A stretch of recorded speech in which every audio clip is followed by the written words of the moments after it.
Coming back from a trip, I found my bags on the sidewalk with a note. If you want to stay here, we have the garage. Signed, your loving daughter-in-law. Before the taxi even pulled away from the curb, I called the bank. My name was still on the mortgage.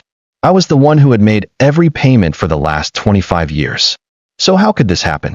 I stared at my 4 suitcases, neatly lined up like obedient soldiers outside the house I'd called home for 3 decades.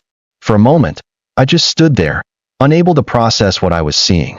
After a week in Seattle visiting my sister, a week I had desperately needed, I returned home dreaming only of sinking into my old floral armchair with a cup of tea. I could already taste the peppermint, already imagine the soft creak of the cushion under my tired bones. Instead, I found myself locked out in the cold. Literally. The sky above was bruised with dark clouds, as if even the heavens disapproved. Wind tugged at my coat and hair. I bent over and picked up the note. It was tucked under the handle of my largest suitcase. The handwriting was unmistakable. Sharp. Slanted. Always like it had somewhere else to be. It was Mona's. If you want to stay here, we have the garage. Your dear daughter-in-law. I reread it twice. My fingers trembled. My knees weakened. I had lived in that house for 35 years. Thomas and I built it with our bare hands when Ryan was just a baby.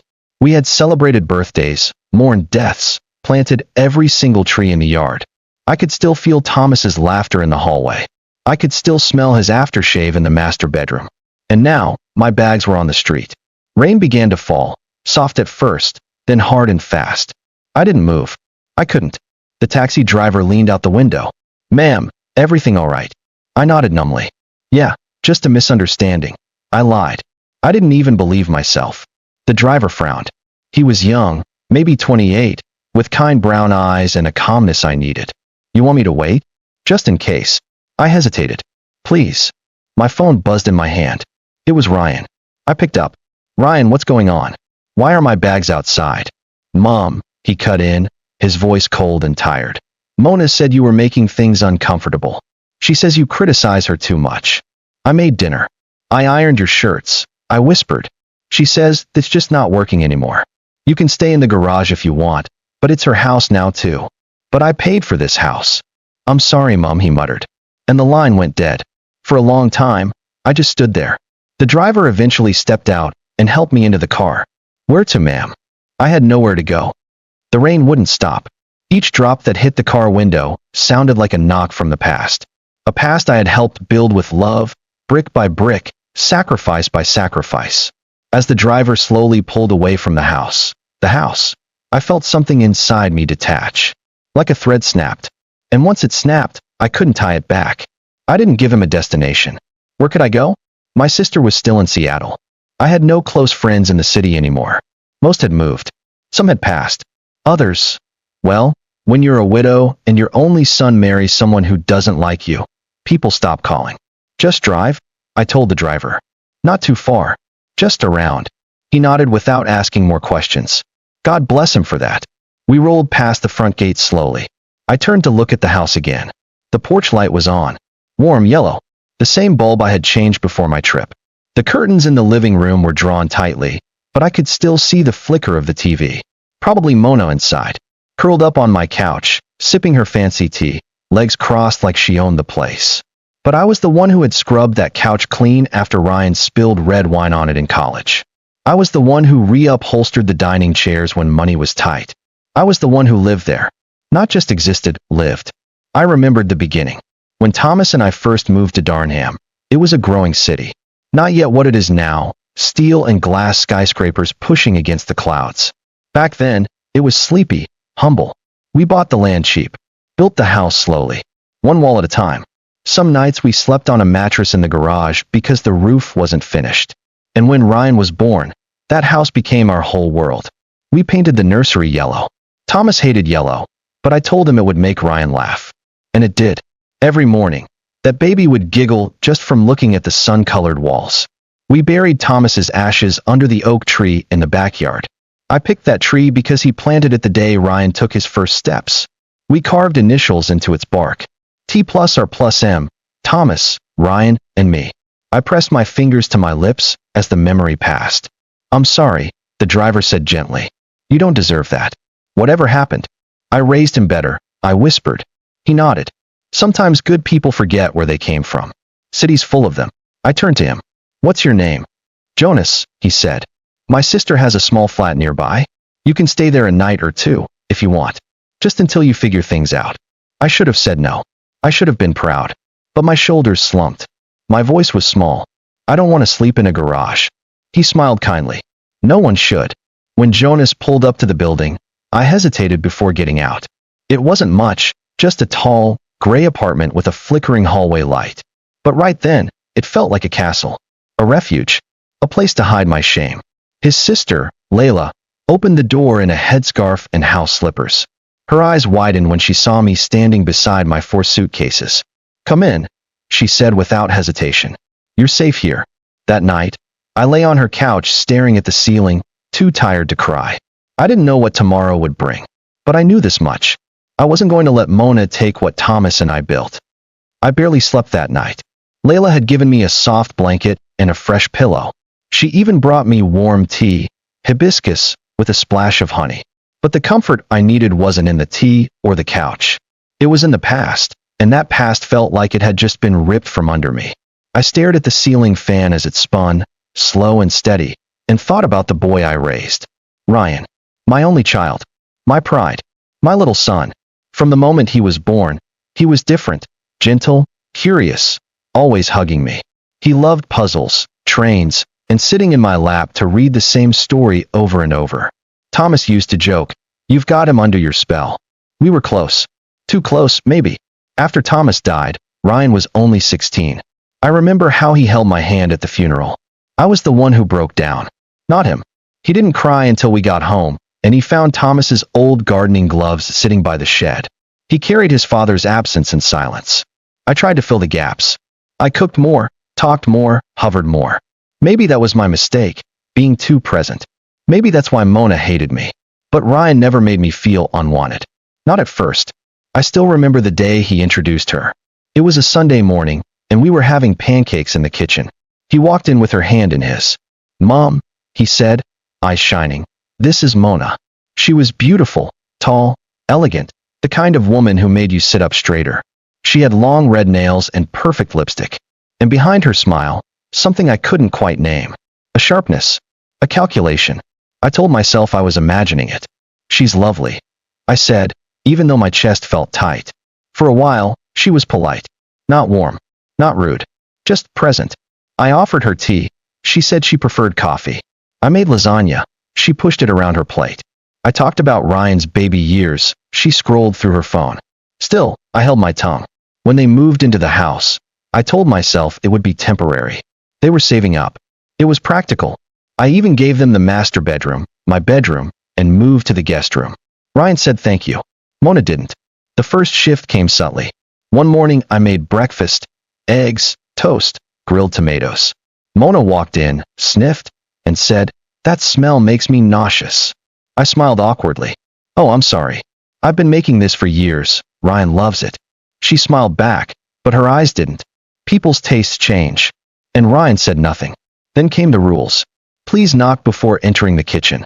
Please use separate shelves in the fridge. Please don't touch the laundry. It was still my house. My mortgage. My electricity bill. But every week, I became smaller. By the time I went to visit my sister in Seattle, I barely spoke during meals. Ryan barely looked at me. Mona took over everything. Decor, furniture, even what brand of toilet paper we used. The night before I left, I hugged Ryan. He stiffened slightly. "Be good," I whispered. "She loves you," he said, as if trying to convince himself. And now I was here, in a stranger's home, with nothing but my memories and 4 suitcases. Layla knocked on the door gently. "Tea." I nodded, wiping my eyes. "Do you want to talk?" I looked up at her. This woman didn't even know my full name, but she was kinder than my own son. "I think," I whispered, "I lost him." She walked over and sat beside me. Maybe. Or maybe he just forgot who raised him.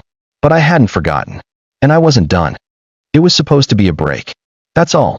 A short escape from the house, from the heavy silence that had settled between me and Ryan, from Mona's disapproving glances, from the way I now had to ask before using the washing machine in my own home. My sister Gloria had called me a dozen times in the weeks leading up to it. "Come visit me in Seattle," she begged. "You need a break." Recharge. You haven't had a holiday in years. She was right. I hadn't left Darnham in a long time. I used to tell myself that someone had to be around to take care of the house, but the truth was simpler. I didn't want to leave Ryan alone. Not with Mona. Not completely. But that night, after another awkward dinner where Mona spent the entire meal talking about minimalist design and how old things, like my antique lamps, clutter the energy of a home, I went upstairs and booked a ticket. I left 2 days later. The visit started beautifully. Gloria was the kind of person who could find sunshine on a cloudy day. Her apartment smelled like vanilla candles and coffee. She had soft jazz playing every morning and always knew exactly when to talk and when to let me sit in silence. She didn't push. She didn't pry. But one morning, as we sipped tea on her tiny balcony overlooking the rainy Seattle streets, she finally asked, "How bad has it gotten, really?" I hesitated. Then the words came tumbling out like water from a broken pipe. "I don't know my son anymore, Gloria. I don't know who raised him. He used to call me every day from college. Now, he barely looks up when I walk into a room. And Mona?" I sighed. "She treats me like a guest. A stubborn, annoying guest. As if I'm in her way. You're not crazy, you know," she said gently. "Sometimes people pretend to forget who helped them climb the ladder. But you were the ladder. You gave him everything." I blinked fast, swallowing the lump in my throat. Gloria leaned closer. "Do you think she's trying to push you out?" I opened my mouth to say no, but the truth was right there. Obvious now. Cold and clear. Yes. Yes, she was. The signs were everywhere. The way Mona always insisted on privacy. The way she subtly rewrote the story of the house, as if she had built it. The way Ryan slowly stopped defending me. "She's clever," I muttered. "She doesn't scream. She doesn't insult me. She just deletes me. One small rule at a time.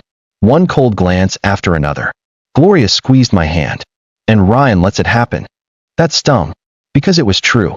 The rest of the week passed in a blur. We went to a local museum. Took a ferry ride. Laughed over childhood memories. But there was a weight in my chest that wouldn't leave. Each night, I checked my phone. Ryan never called. Not once. I messaged him midweek. "Hope everything's okay. Need anything from Seattle?" He replied 4 hours later. "All good. Mona made pasta." Pasta. I had made him pasta every Wednesday since he was 4. He used to say no one made it like me. When I finally boarded the flight back to Darnham, I tried to prepare myself. Maybe things would be different.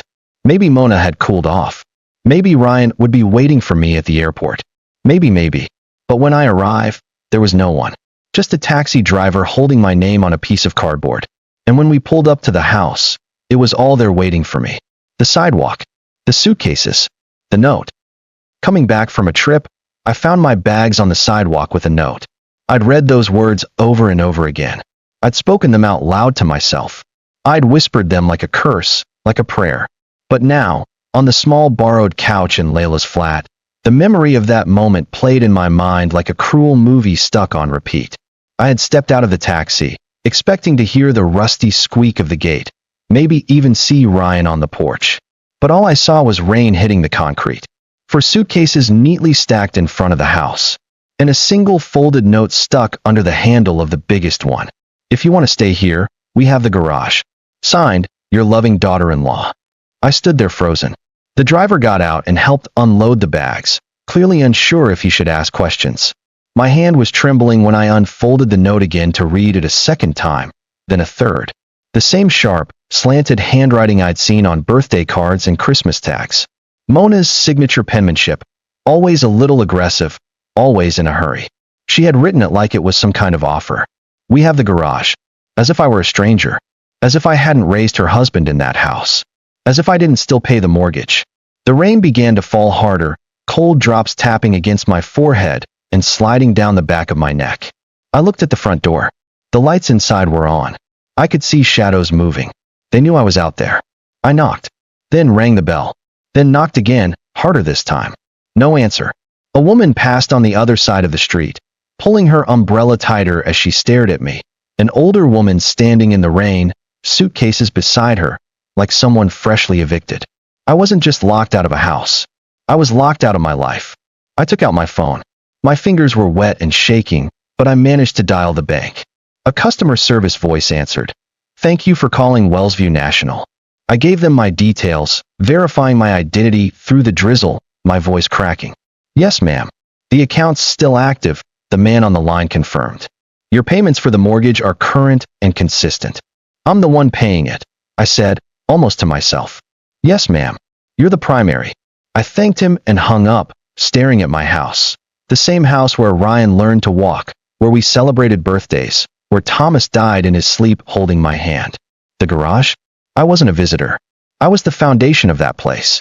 But they didn't see me that way anymore. Not Mona. And not Ryan. I stood in the rain for maybe 15 more minutes, unsure whether to scream or cry. But neither would help. I knew it in my bones. So I did what I'd always done when the world tried to crush me. I picked up the pieces. Literally. I dragged my suitcases, one by one, toward the curb. The driver watched me, then stepped out again. You need a place to go? He asked gently. That's when Jonas offered to call his sister. That's how I ended up on Layla's couch, shivering, soaked, holding on to nothing but a crumpled note and an old ache. That night, as I changed into dry clothes and sipped another cup of Layla's tea, I told myself this. I might be down, but I'm not gone. They want me in the garage? We'll see. The next morning, I woke up to the smell of garlic and eggs. Layla was already in the kitchen, humming to herself, flipping something in a pan. Her home was small, modest, but warm, the kind of place where nothing matched, yet everything made sense. A cracked mug, a chipped bowl, a plant growing out of an old teapot. Nothing like my old kitchen. Nothing like Mona's version of it, anyway. I sat quietly at the little table, feeling like a ghost in my own life. Layla smiled at me over her shoulder. Sleep okay? Didn't sleep much, I admitted. She slid a plate toward me. Eat. You'll feel stronger. I hadn't realized how hungry I was. But as I took a bite, my mind drifted again to the slow erosion of my place in my own home. And the woman who orchestrated it. Mona. It didn't happen overnight. It was subtle. Polite, even. That's how people like Mona operate. They don't storm the castle. They change the locks when you're not looking. It started with the kitchen. I think we should organize the pantry, she had said one afternoon, barely a month after moving in. Your system's a little chaotic. She didn't wait for a response. She just bought those expensive labeled glass jars and transferred everything, flour, rice, beans, spices, without asking. I couldn't find anything anymore. I reached for cinnamon and got chili powder. When I mentioned it to Ryan, he just laughed. She's trying to help, Mom. Help? Help would have been asking if I was okay with the change. Not acting like I was some relic to be modernized. Then came the rules. Written. Posted. On the fridge. Please ask before rearranging the dishwasher. No strong-smelling foods after 7 p.m. TV volume low during dinner time. Use your own laundry basket. My own laundry basket. In the house I built. The house with the tile floors I scrubbed clean every spring. The same kitchen where I taught Ryan to make pancakes at 7 years old was now off limits to me after a certain hour. Even my tea kettle, my old, chipped, loyal kettle, was replaced. When I asked where it went, Mona smiled, too sweetly. Oh, that thing? It was, well, not very hygienic. I donated it. She donated it. That kettle was a wedding gift from my mother. And Mona tossed it like junk. Layla poured me another cup of tea. You're shaking. I looked down. My hands were trembling over the fork. She rewrote the whole house, I said, as if I was never there. Sounds like she was preparing for something. I nodded slowly. I think she always wanted me gone. The Seattle trip gave her the perfect excuse. She couldn't kick you out completely, Layla said, thinking. That's why she left you the note. The garage thing. That was her version of mercy. She probably thinks she's being generous. Layla snorted. People like that love to wear generosity like perfume. Strong smelling, but it fades fast. I pushed my plate away. It wasn't about the garage. It wasn't even about the note. It was about the quiet war Mona had been waging for years, turning my home into hers, my son into her soldier. And me? I was the ghost they were trying to bury before I was even dead. But I wasn't going to disappear. Not yet. It was just past 10 a.m. when my phone buzzed. I was sitting quietly on Layla's little balcony, watching the city come alive. Horns honking in the distance, the squeal of buses, people rushing with coffee cups in hand. In a strange way, it comforted me.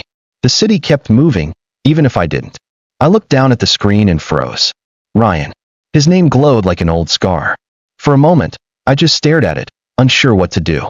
My thumb hovered over the green button. Then the call ended. Missed call. Seconds later, it buzzed again. This time, I answered. Hello. There was silence. A short breath. Then Mom. I hadn't heard his voice in a week.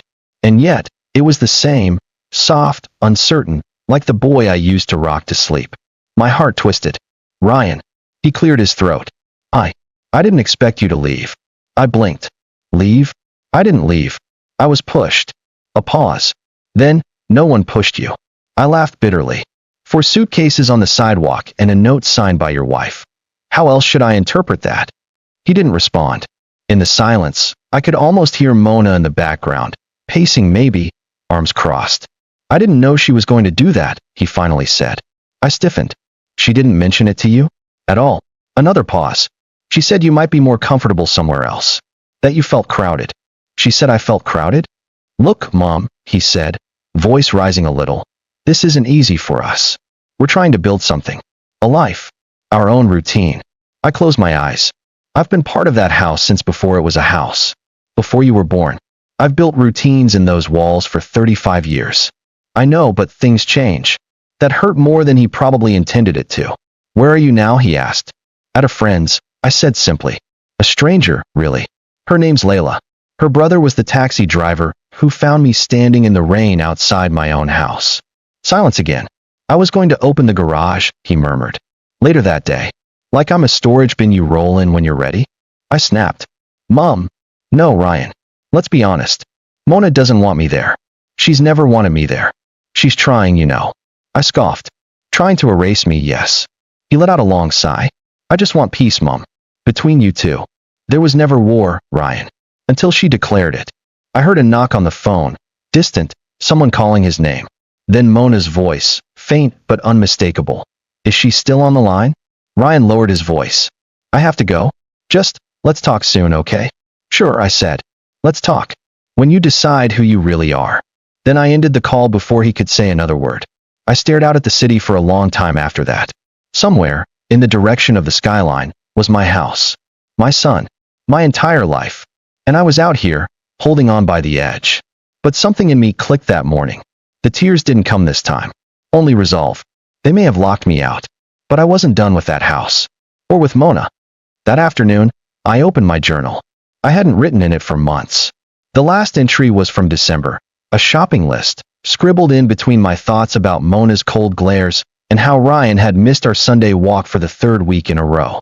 I flipped past it. Then, on a fresh page, I began writing a letter. Not to Ryan. Not to Mona. But to the woman I used to be. Dear me, you built a life. You did it with 2 hands and 1 aching heart. You survived the long nights when Thomas was sick, the months when the bank account dipped into red, the mornings Ryan went to school without breakfast because the fridge was almost empty. You stayed. You worked. You cooked meals with whatever you had. You never once asked for applause. You never begged for recognition. You thought love was enough. And maybe it was. Until someone came into your home and started removing you, one tiny piece at a time. They thought you wouldn't notice. They thought you'd accept crumbs and call it kindness. But they were wrong. You're not done yet. You know every corner of that house. The crack in the hallway tile, the spot under the stairs where Ryan used to hide when he was scared of thunderstorms. That's your home. They think you're gone. But you're just getting started. Love. The woman who refuses to disappear. I stared at the letter for a long time, the pen still in my hand. I didn't write it for anyone else. Not to be mailed. Not even to be read aloud. It was proof, for me, that I still had a voice.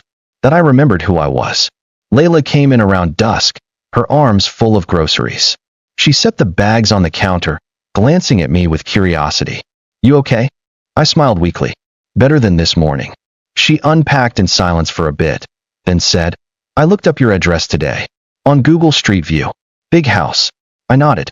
It's not just a house, is it? No, I whispered. It's the only place I've ever belonged. Later that night, as we shared a quiet dinner of rice and lentils, I asked her, do you believe people like Mona always win? Layla shook her head. No, they only win if you play the game on their terms. And what if I don't? Then you build your own board, she said, and let them scramble. I didn't sleep that night. I stayed up writing more letters. Not to Mona, not to Ryan, but to my house, to the kitchen, to the tree I planted when Ryan was born, to the cracks in the wall and the squeaky floorboards in the hallway. Every part of that home held my fingerprints. And now, I was going to take them back. I didn't plan to go back. Not that soon. But something pulled me there. A gravity I couldn't explain. I need to see my house again. My real home. The one that knew me even if the people inside had forgotten. It was a Thursday afternoon. Layla had gone to work, and the apartment was quiet. I stood at her window for hours, staring out at the skyline, clutching my journal to my chest like it could protect me. Then, I took my coat, packed my bag, and walked. The city blurred around me. Cars, buses, people on phones. Nobody knew me. But the streets slowly shifted into familiarity. Every block I passed took me closer, to my past, to my pride, to the battle I didn't ask for, but could no longer avoid. When I reached the corner of Ravendale Street, my breath caught. There it was. My house. Still yellow. Still with the white trim. Still with the iron gate. Thomas and I installed the same year Ryan started school. But now, the roses I planted were gone. The porch chairs were different. The little windshield was missing. Mona's touch, like bleach, had wiped away everything soft and old. I stood across the street, just watching. Two kids ran past me, laughing, throwing a ball. A dog barked in someone's backyard. But all I saw was that front door. I knew every inch of it. I had painted it red one summer. Ryan had smudged his handprint on it when he was 3. I never painted over that part. It had always been my favorite spot, his little hand, forever frozen in that warm July moment. Now it was gone. A fresh coat. A colder color. A clean erasure. Suddenly, the door opened. Mona, in a tight black sweater and jeans, holding her phone, scrolling. She didn't notice me at first. She was laughing at something on the screen, her head tilted, smug. Then she looked up, and froze. Our eyes locked. She didn't wave. She didn't smile. Her face dropped into something stiff and unreadable. I didn't move. I didn't wave either. We just stood there, me on the sidewalk, her on the porch, like two ghosts haunting the same grave. Then she turned and went back inside. The door clicked shut. I didn't expect to be let in. That wasn't the point. The point was, the house remembered me. The tree I planted in the front yard still had the wooden stake Thomas nailed beside it when it was young. The crack in the stone path still curved like a lightning bolt. The bedroom window I used to open on summer nights still had the faint white stain from when I spilled paint 15 years ago. She could change the curtains, but she couldn't change the bones of the place. I sat on the curb outside for a long time. Not crying. Not angry. Just there. Letting the house see me. Letting it know I hadn't forgotten. And I never would. By the time the sky turned orange, I stood up, dusted my coat, and walked away. I didn't need to knock. Not yet. But they knew I had come back. And next time, I wouldn't just stand on the sidewalk. I returned to Layla's flat just after sundown. The city lights were flickering to life outside, and she was on the couch with her feet up, eating a bowl of puffed corn and watching an old drama rerun on her tiny TV. She looked up as I came in. "You saw it again, didn't you?" she asked, reading my face. I nodded. "The house is different, but it's still mine." She set the bowl aside. "Did you go in?" "No. I just stood across the street." Mona came out. She saw me. Layla raised an eyebrow. "And?" She went back in, closed the door. No words. Layla leaned back on the couch and said nothing for a while. Then "So, what now?" I sat down beside her and looked straight ahead. "Now I drink some tea. And I make a plan." I spent that night not just thinking, but remembering. Because the truth is, that house doesn't just hold my past. It holds proof. Proof of who I am. There are things inside those walls that Mona doesn't know. That Ryan forgot. Things I buried deep. Documents, journals, photos, even the old land transfer agreement between Thomas and me when we bought the house in 1988. Those memories aren't decoration. They're evidence. Evidence that I didn't just exist in that home. I built it. I fought for it. I own it. The next morning, while Layla got ready for work, I brewed a strong pot of tea and opened a fresh page in my journal. At the top, I wrote in bold letters, "Operation Take Back My Home." And below that, I made a list. Step 1, talk to the bank again. Get every record. Every mortgage slip with my name on it. Step 2, find Thomas's will. I remembered putting it in the attic behind an old suitcase. Did Mona ever find it? Step 3, call my old friend Betty. She used to work in city records. If anyone can get a copy of the house deed, it's her. Step 4, start showing up. Not at the door, but nearby. Often. Let Mona feel my shadow again. Step 5. Reclaim my space, piece by piece. And if she won't open the front door, then I'll enter through the crack she forgot to seal. As I wrote, the fear began to fade, and something else replaced it. Fire. Because it wasn't just about the house anymore. It was about every woman like me, who raised families, kept homes alive, and then were told to disappear when we were no longer convenient. Not anymore. Not me.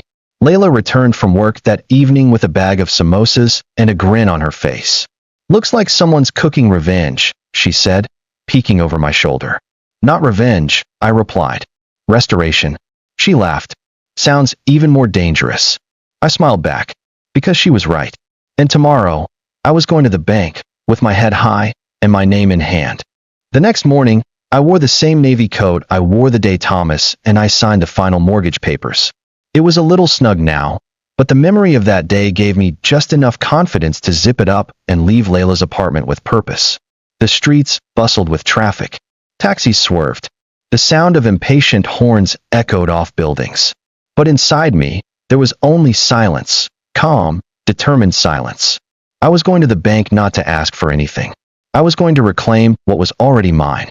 The bank was one of those new branches with glass walls and artificial plants. A young man in a tight suit offered me a tablet to check in, but I shook my head and marched to the customer service desk. I'd like to speak to someone about a home loan, I said firmly. Do you have an appointment? I don't need one. I've been paying a mortgage here for 27 years. I just need a real person. A voice spoke from behind me. Mrs. Thomas? I turned. It was Clara. She looked older now, gray streaks in her curly hair, fine lines around her kind eyes. But she smiled the same way she had years ago, back when she used to process our mortgage renewals with care and quiet efficiency. Clara, I breathed. You're still here. She smiled. They tried to retire me 3 times. But the files need someone who remembers the faces. We both laughed a little. Then I leaned closer. Clara, I need help. She brought me to her corner office. We sat across from each other, and for a while, I explained everything. My name still on the payments, the house in dispute, the note left on my bags, Mona's sudden control of everything. Clara's smile faded as she listened. Her face grew tight. I remember when you and Thomas first applied, she said softly. He insisted your name be on everything. He said, she keeps this family together. Without her, I couldn't have made a single payment. I swallowed hard. He was like that. She nodded, then opened her screen and began typing. A few clicks, then a hum. You're still listed as the primary contact on the mortgage, she said. Ryan's name was added much later, but he's not the lead on the loan. You are. My heart thudded. Can I get those documents? I asked. Clara smiled. Give me 20 minutes. While I waited, I wandered the lobby, sipping bad vending machine coffee, my hands shaking a little. Not from nerves. From vindication. When Clara returned, she handed me a manila envelope. Inside were copies of every major document, deeds, payment histories, property taxes, even a scanned version of Thomas's signed instruction to keep my name as the primary. Thank you, I said, barely above a whisper. Clara reached out and touched my hand. You built that home.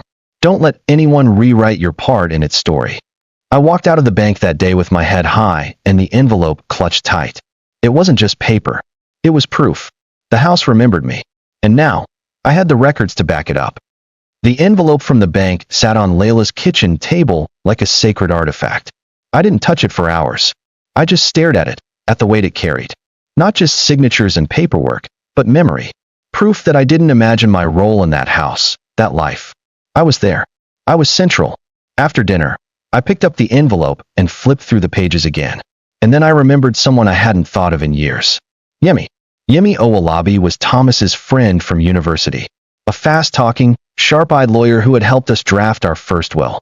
She had an office downtown, above a second-hand bookstore that always smelled of roasted peanuts and old paper. The last time I saw her was at Thomas's funeral. She brought flowers and a tightly folded legal file, which I was too numb to read at the time. I found her number in an old contacts list at the back of my recipe book, wedged between beef pepper soup, Thomas's favorite, and Ryan's 5th birthday cake. With shaking hands, I dialed. Hello. Her voice was exactly the same, warm but firm. Yemi. Yes, speaking. It's me. Miriam Thomas. A pause. Then, Miriam? Is it really you? Tears pricked my eyes. It's me. Miriam, my goodness. I've thought about you so many times. How are you? I hesitated, then said, that's why I'm calling. I need your help. I met Yemi the next day. Her office was just as I remembered it. Slightly chaotic, full of books and files and dusty trophies from her university debating days. She hugged me tightly, then led me to her desk. Once seated, I laid out the story, Mona, the bags, the note, Ryan's silence, the garage, and finally, the documents I now held in my hands. Yemi listened with the stillness of a lion. When I finished, she leaned back and said, they think you're weak. I smiled faintly. They think I'm gone. Yemi tapped her desk. Let's remind them who you are. She reviewed the documents page by page. When she reached the copy of the mortgage and saw my name listed as the primary holder, she whistled softly. This is gold, Miriam. This, combined with Thomas's will, can set things straight. My breath caught. The will. I never read it. It's in the attic, probably still in the blue suitcase. Yemi raised an eyebrow. You're telling me Mona locked you out of a house that may still legally be in your name and hasn't even opened the will? I don't think she knows it's there. Yemi stood up and paced. Then we need to get to it before she does. I want my home back, Yemi, I said softly. She stopped pacing. And we're going to get it, she said, her eyes burning. But we're going to do it the right way. Legally, carefully, with dignity. You won't stoop to her level. You'll rise above it. She paused, then added, but that doesn't mean we don't hit hard. I laughed through tears. You haven't changed. She winked. Neither have you. You've just been quiet. Let's make some noise. That night, back in Layla's apartment, I told her everything. So what happens next? She asked.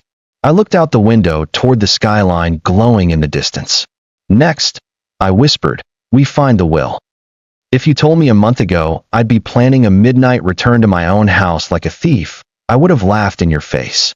But there I was, standing at the corner of Ravendale Street in all black, heart pounding, watching the windows of my own home like a spy. It wasn't breaking in. Not to me. You can't break into what belongs to you. Layla waited 2 blocks away in her car, with the engine running. We had gone over the plan a dozen times. I would approach from the back alley. The side door to the garage still had the old latch Thomas installed.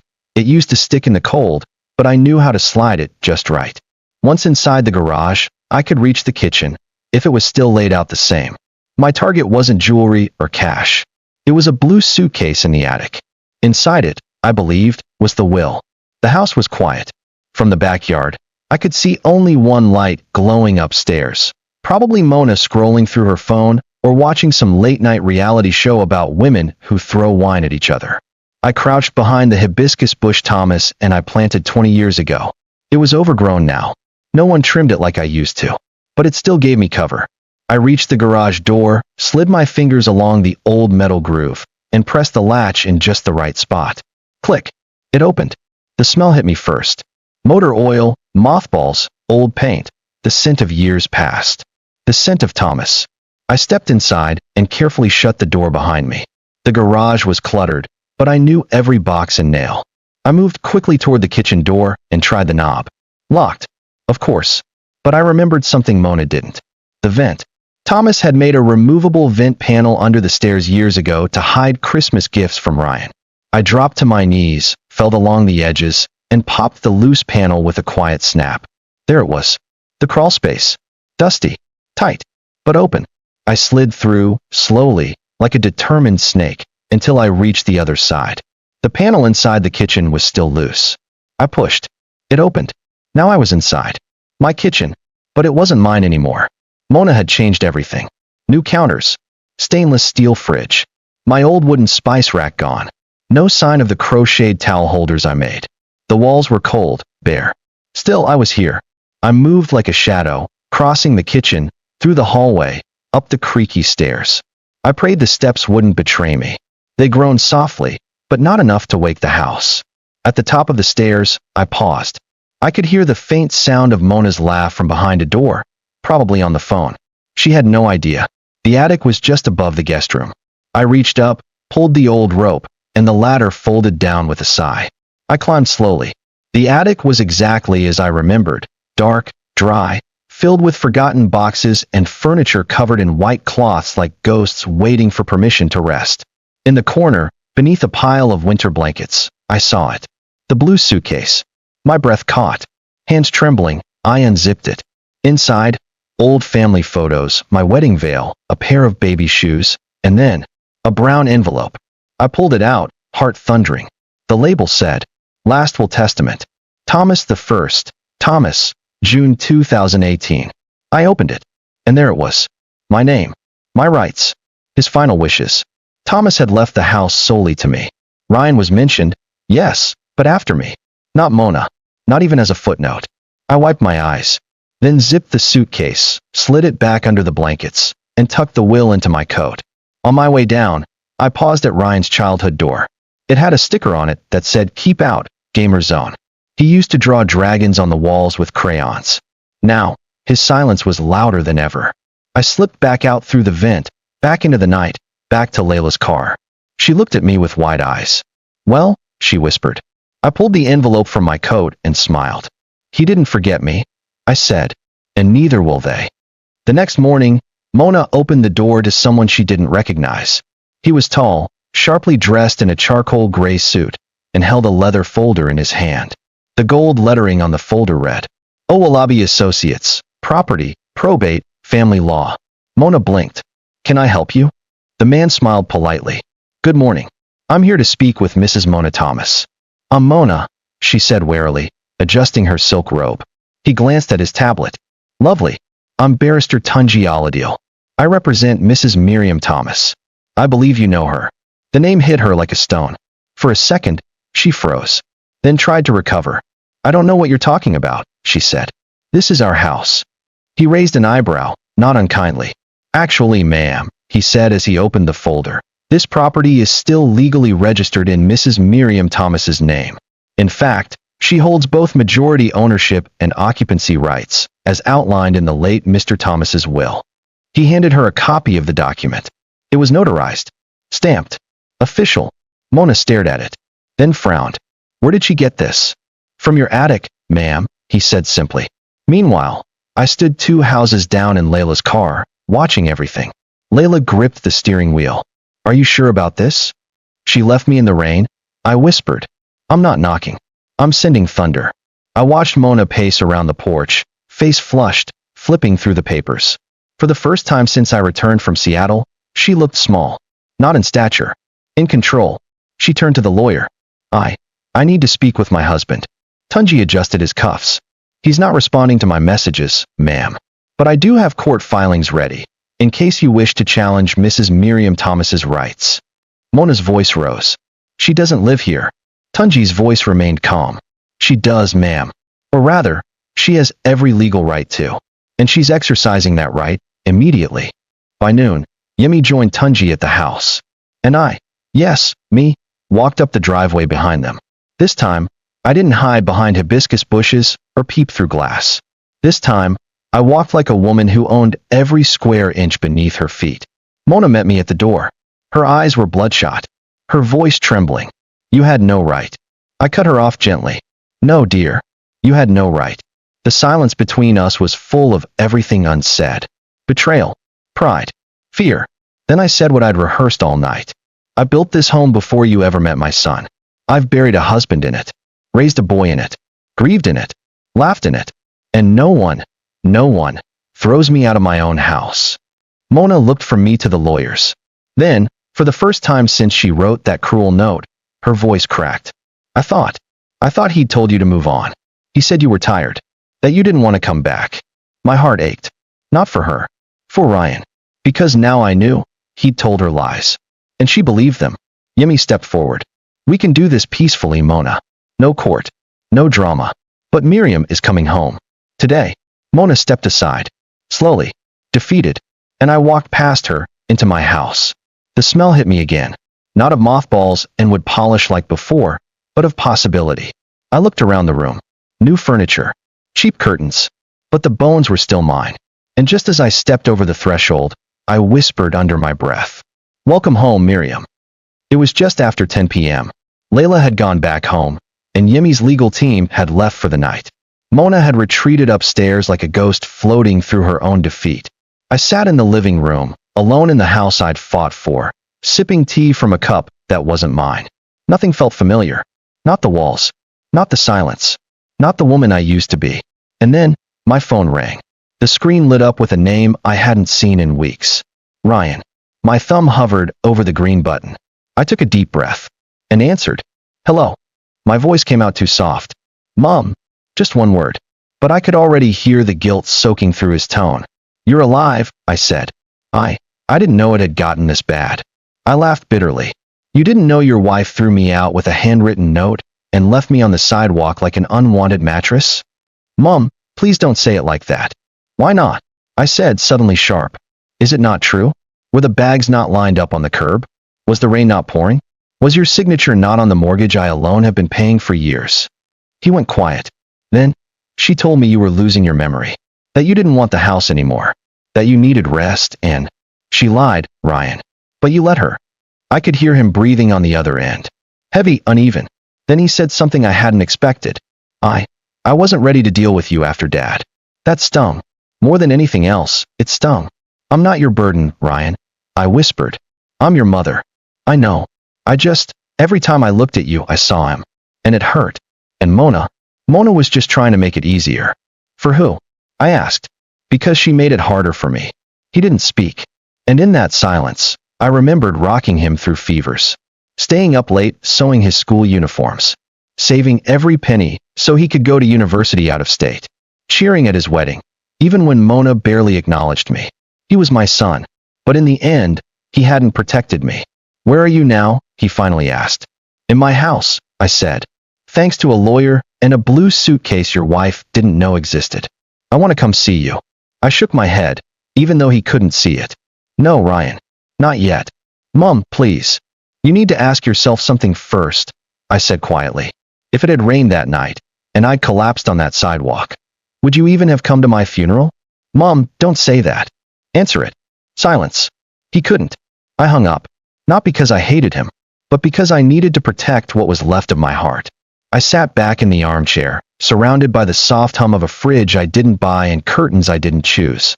But I was home, and no one would ever push me out again. Not with lies.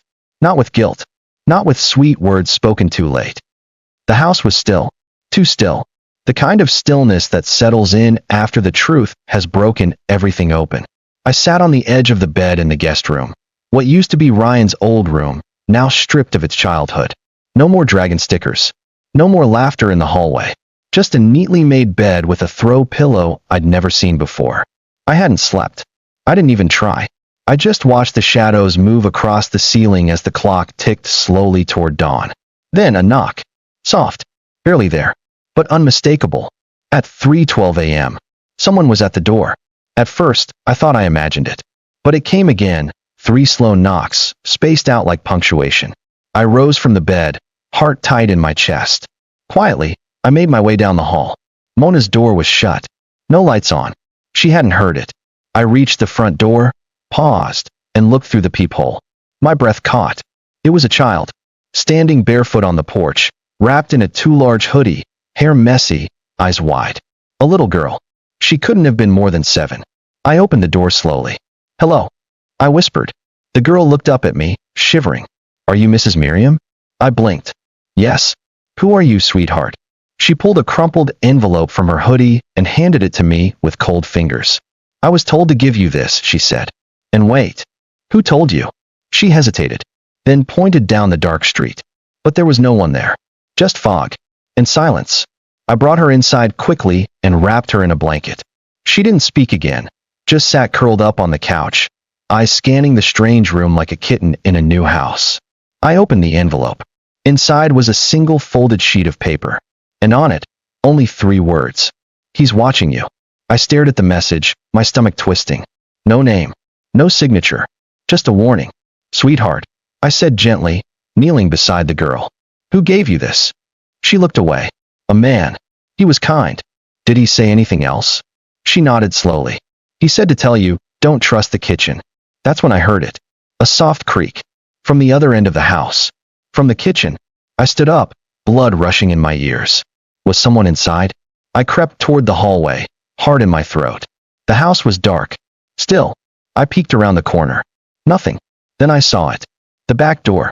Unlocked. Slightly open. And next to it, on the counter, a mug of tea.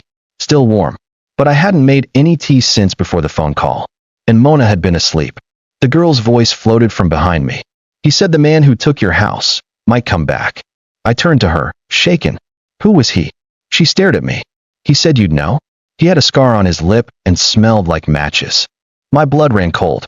That description, that smell, it matched someone I hadn't seen in nearly 40 years. Someone I thought was dead.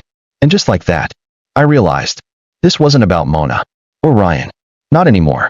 This was something older, darker, something buried beneath the roots of this house long before walls were raised.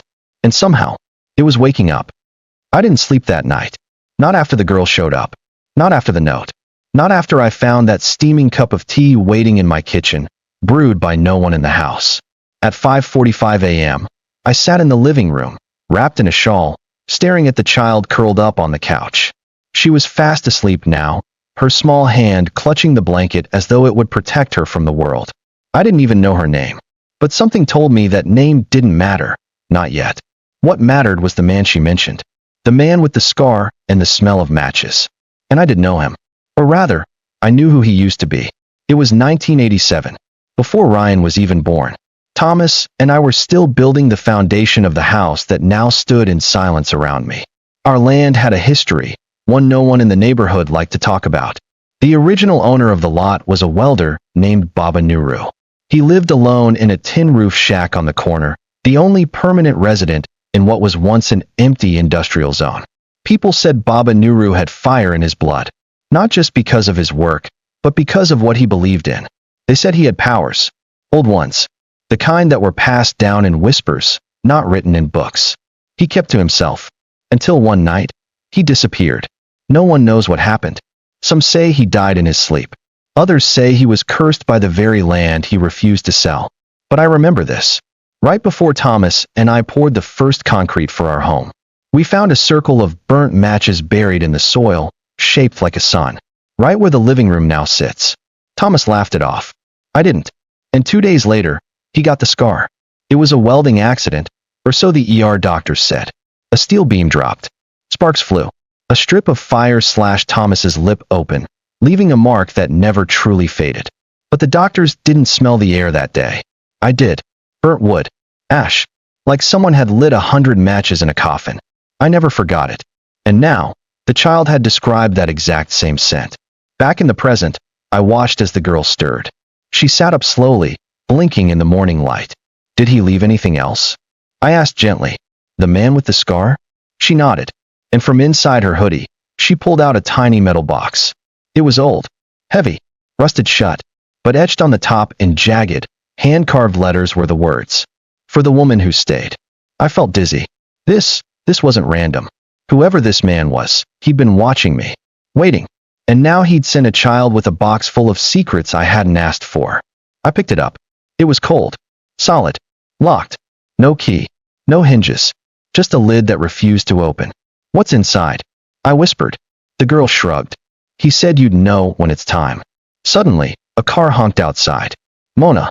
She was leaving early, probably off to work or to escape the suffocating guilt I'd slowly wrapped around her like a blanket.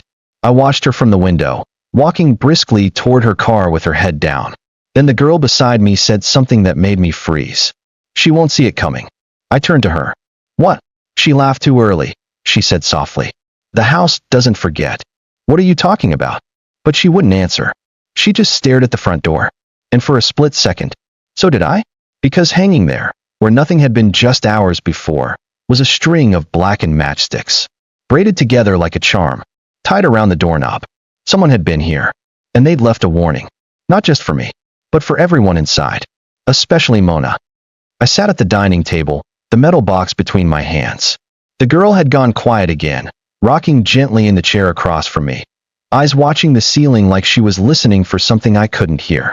Outside, the street had come alive with the usual morning sounds, barking dogs, newspaper vendors, someone yelling at a taxi.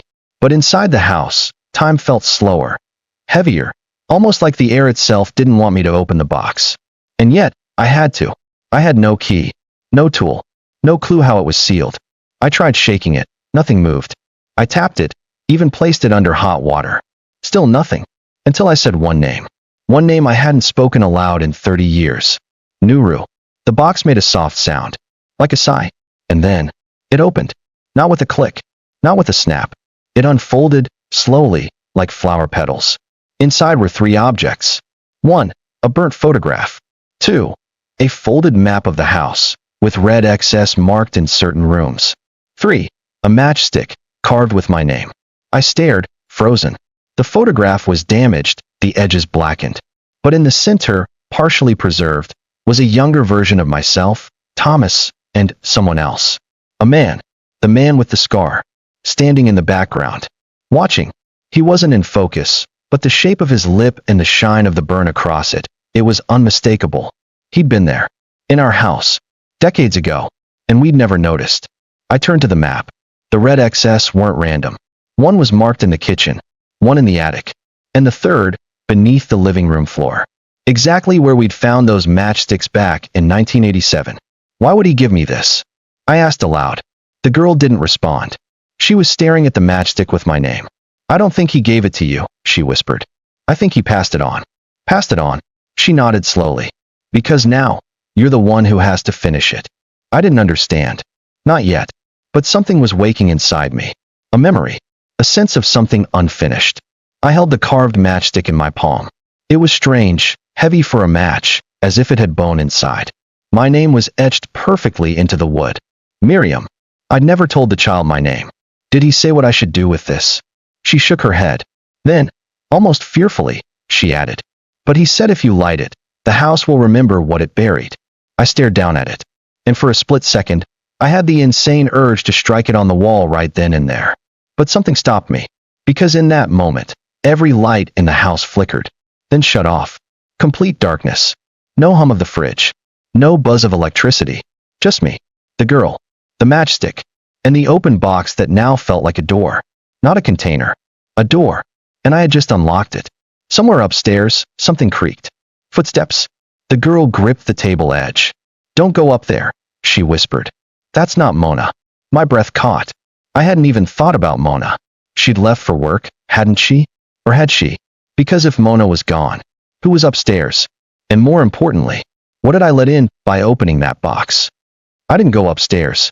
I couldn't. Not when the girl said, that's not Mona. Not when every instinct in my body told me to stay rooted to the dining room floor, heart pounding like a hammer inside a wooden coffin. Instead, I turned back to the map. The red XS.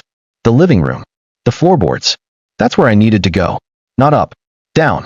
I walked into the living room with the matchstick still clutched in my palm. Each step creaked, like the house was remembering me, and not kindly. The rug in the center was still the same one Thomas and I bought on our 10th anniversary. I pulled it back, slowly. The floor beneath was scratched, worn. But right where the map had marked it, I saw a small, circular patch that looked newer than the wood around it. It was subtle. You'd never notice it unless you were looking. But I was looking. I knelt and pressed my fingers along the edge. The panel gave slightly. A hidden hatch. Right under my favorite chair all these years. I felt my stomach twist. Had I been sitting over this thing for decades? I pried it open. Dust rose up like breath. And then a narrow hole. Not deep. Just enough space to fit a shoebox. Which is exactly what was inside. It was wrapped in old, yellowed cloth, tied with twine that had almost rotted away. I reached in, careful, and pulled it out. The second I touched it, I felt a pulse. Not a noise. Not a sound. A feeling. Like something in the house was watching. Waiting. I sat cross-legged on the living room floor and slowly unwrapped the box. Inside was a small baby shoe, a silver wedding ring, and a bundle of charred photographs. But beneath them all was a note, scrawled in the same sharp handwriting as the matchbox. You forgot her. I gasped. The air in the room grew heavier. The lights, still off from the earlier flicker, began to hum softly, like they were trying to return, trying to come alive. I turned the note over. More writing. Only 2 words this time. Go deeper. I stood, dizzy with confusion. Go deeper? Deeper where? I turned back to the hatch. Nothing else inside. But the girl, now standing in the doorway behind me, said something that made my blood freeze. "It's not in the house." I turned. "What do you mean?" She tilted her head. "It's under the house." I stared at her, heart racing. There was only one way to get under the house. The old storm cellar. We hadn't used it in years. Thomas had sealed it after the flooding in '95. Said it wasn't safe. But now, I was starting to wonder if it wasn't just water down there. I grabbed a flashlight and headed toward the back porch. The girl followed without speaking, her tiny feet silent on the wooden floors. I paused at the cellar doors. Rust had eaten away at the hinges, but they still opened. With a groan like a dying man exhaling, the stairs creaked as I stepped down, one hand on the wall, the other holding the flashlight. It smelled like wet earth, old fire, and something else. Something familiar, like ashes and roses. And just before I reached the bottom, I saw it. A second hatch, buried into the ground beneath the cellar. Newer wood, fresh nails, recently sealed. I dropped to my knees. There was no lock, just a brass ring to pull. And carved into the center of the wood, just like on the matchstick, was my name again. Miriam. The girl knelt beside me. "If you open this," she whispered, "you won't be the same again." I looked her in the eyes. "Am I still the same now?" She didn't answer, and neither did the house, because it was waiting for me to make the next move, waiting for me to lift the hatch, and finally learn what we buried beneath this home, before the house ever let me back in. My fingers gripped the brass ring. The cellar was silent. Even the girl stopped breathing. The hatch didn't open easily. It groaned, resisting, as though it had been shut by something that wanted to stay hidden. But I pulled, and pulled, until it finally gave way with a soft pop of air, like opening a sealed tomb. Darkness. Not ordinary darkness. It pushed against the light from my flashlight, swallowing it. And beneath that hatch, there were stairs. Stone ones, leading further down into the earth. I turned to the girl. "Stay here." She shook her head. "No," she said softly. "He said I should go with you. So you don't forget again." That word again. Forget. What had I forgotten? Who? We began our descent. The stairs spiraled. Damp air clung to my skin. There were markings along the stone walls, symbols scratched in with something sharp. One looked like an eye, another like a matchstick, and another like a crib. The farther we went, the colder it became, until the staircase opened into a chamber. A room carved out of the very foundation of the earth. I swear, the walls breathed. Or maybe it was the way my flashlight flickered, making shadows seem alive. In the center of the room was a circle of soot, charred wood fragments, half-burnt candles, and an old wooden cradle. Empty, at least. I thought so. But when I stepped closer, I saw something inside. A bracelet, tiny, made of pink string and plastic beads. The kind you find at dollar stores. The kind little girls make. And the letter beads spelled out just one name. Ellie. I dropped to my knees. The name hit me like a rock to the chest. Ellie. That wasn't Mona's daughter. That wasn't Ryan's old friend. That was my daughter. Tears welled in my eyes, spilling before I even realized I was crying. The girl stepped closer, touching the cradle. "You forgot her," she whispered. My hands shook. No, but I had. It came back in pieces. The miscarriage. The weeks I spent alone while Thomas traveled for work. The nursery we painted pale yellow. The tiny body we buried under the floorboards because the hospital said we weren't allowed to keep her. Because she'd never breathed. But I felt her. And she had breathed. Just once. And I never spoke her name again. Until now. "Ellie," I whispered. And the room shifted. The walls groaned. The cymbals pulsed faintly. The cradle rocked once. And then, from the shadows, a voice. Not the girl's. Not mine. A man's. "You opened the door. Now she remembers." I turned, heart slamming in my chest. He stood just beyond the flickering light. Tall, burned lip. The man from the photograph. His eyes glowed faintly red. The man with the matchstick scar. He didn't move forward. Didn't threaten. He just nodded, toward the girl beside me. "She's not your blood. But she carries your grief. That's why she found you." I couldn't speak. My mouth was dry. "She brought you here," he said, "to remember. Now, she can return." Return where? He smiled faintly. To her name. And then, I heard it again. Ellie. But not from the man. From the girl. She whispered it like she'd been waiting her whole life to say it. "Ellie," she repeated. That was me. My mind reeled. It didn't make sense. Could grief make a ghost? Could memory shape flesh? Was this the girl I'd lost, now standing beside me, guiding me back to what I buried? Or was something else at play? Something older than memory? I reached for her hand. It was cold, but real. She looked up at me, eyes glistening. I came back, because someone tried to erase me. But you didn't. A tear slipped down her cheek. You forgot, but you didn't erase. The chamber trembled slightly. The man turned and began walking back into the dark. Before he vanished, he said one final thing. Now it's her turn to protect you. And then, he was gone. The girl, Ellie, smiled faintly. But behind her smile, something else stirred. Something stronger. Older. Unfinished. The candles around the circle flickered. One by one, they relit. And far above us, back in the house, the front door slammed shut.